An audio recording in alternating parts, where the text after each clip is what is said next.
Olá, aqui quem vos fala é o professor Vlarton Soares, ô bonitão, alegria e ousadia sempre. E dando continuidade às questões de prefeituras, eu trouxe mais uma questão aqui de ensino superior, tá certo?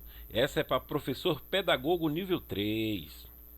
Eu já trouxe questões aqui de ensino fundamental, de ensino médio e vou continuar trazendo aí questões alternadas, tá certo? Em breve farei um curso, né, só de questões de prefeituras, ok?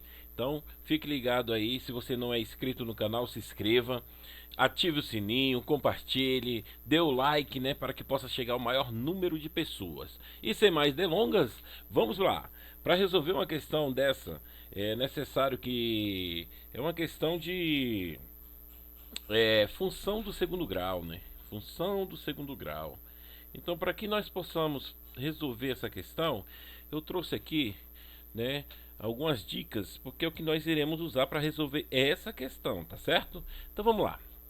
Uma questão de função do segundo grau, nós temos que saber, né, uma equação do segundo grau, como resolver, né, e sabemos esses dois detalhes aqui, tá certo? Vamos lá.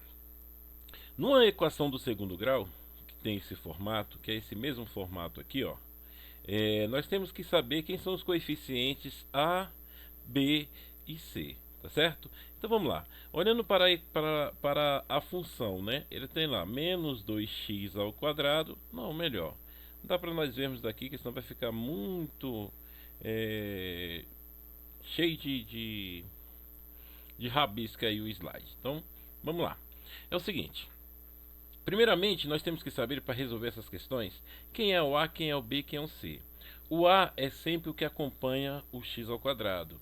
O B é sempre o que acompanha o x. E o C é o termo independente, tá certo? Então vamos aqui, ó, colocar quem é o A ali. O A é o menos 2, que acompanha o x ao quadrado. O B, ele é o 6. E o C é igual a menos 10, tá certo? Então, por enquanto a gente vai fazer essa parte, né? E eu quero que vocês prestem atenção nessa parte aqui agora que eu vou tentar explicar de uma forma mais rápida possível, tá certo? Então vamos lá. Uma função do segundo grau, ela é sempre uma parábola, ou ela é com concavidade para cima, ou ela é com concavidade para baixo, tá certo? Então temos aqui, ó, o que vai definir se ela vai ser com cavidade para cima ou com cavidade para baixo, vai ser esse A, ó. Se o A for positiva, ou seja, se for maior do que zero, a concavidade vai ser sempre para cima, tá certo? Então aqui, ó, todos os A's maior do que zero. Então, concavidade para cima, ó, A maior do que zero. Concavidade para cima, tá certo?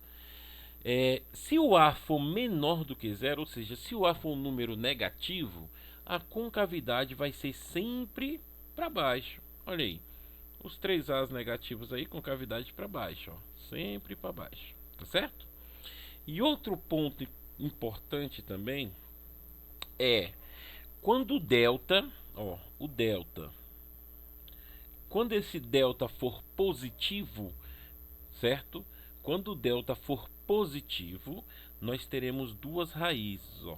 Uma, duas, que é que corta o eixo x. Quando o delta for igual a zero, nós teremos uma raiz dupla que a gente fala, tá? Mesmo valor para as duas raízes. E quando o delta for menor do que zero, nós não teremos raiz, ou seja, essa parábola ela não vai tocar nesse eixo aqui, ó, nesse eixo aqui que eu pintei agora de vermelho, tá certo? Que é o eixo X. Então aqui, ó, delta menor do que zero, ele não trisca, não toca, não intersecta esse eixo, tá certo?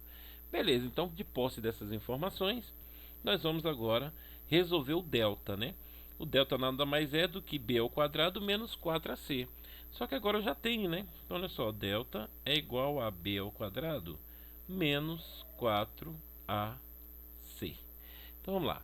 Delta é só substituir. Quem é o B? É o 6, ó. Então 6 ao quadrado menos 4 vezes. Quem é o A? O A é o menos 2. Então vou colocar entre parênteses para a gente não esquecer de fazer o jogo de sinais. E o C é o menos 10. Então menos 10. Eu nada mais fiz aí do que uma substituição.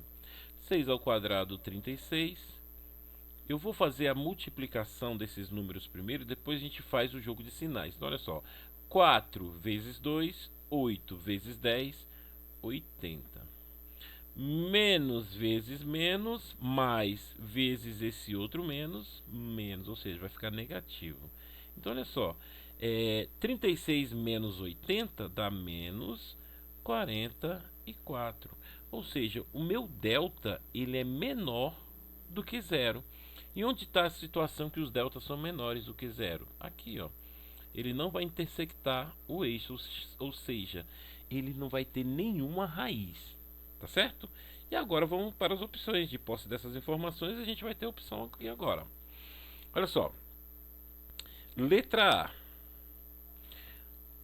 Ó, essa função aí podemos considerar como verdadeira as seguintes afirmações. Então vamos lá. A primeira, letra A. Não possui raiz real e seu gráfico é uma parábola de concavidade voltada para baixo. Opa, a gente já sabe que ele não possui raiz porque o delta é menor do que zero. Então, até essa parte aqui ela tá certa, tá? Ó, não possui raiz.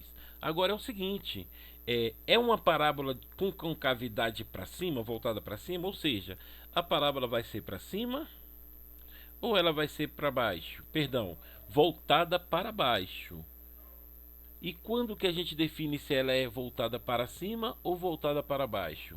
Quando o meu A, certo, for maior do que zero, ela é voltada para cima, seria essa. Só que nesse caso aqui, o meu A a gente já definiu aqui, ó. Ele é menos 2, ou seja, ele é negativo. Então a concavidade dela é voltada para baixo. Então o gráfico ficaria desse modelo aqui, ó, concavidade voltada para baixo. Então a questão A é verdadeira, tá certo? Vamos julgar as outras. Possui uma única raiz real? Não, não possui nenhuma raiz real, né? Como a gente já definiu aqui que não possui raiz real porque o delta é negativo. Possui duas raízes reais distintas? De maneira nenhuma, né? Porque se não possui raiz real, imagine duas. Se não possui nenhuma, imagine duas. Então, errado. Possui duas raízes reais diferentes de zero e o seu gráfico é uma parábola com concavidade voltada para cima? Totalmente errado. Então, a verdadeira aqui realmente vai ser a letra A, ok? Se gostou, compartilhe e tchau!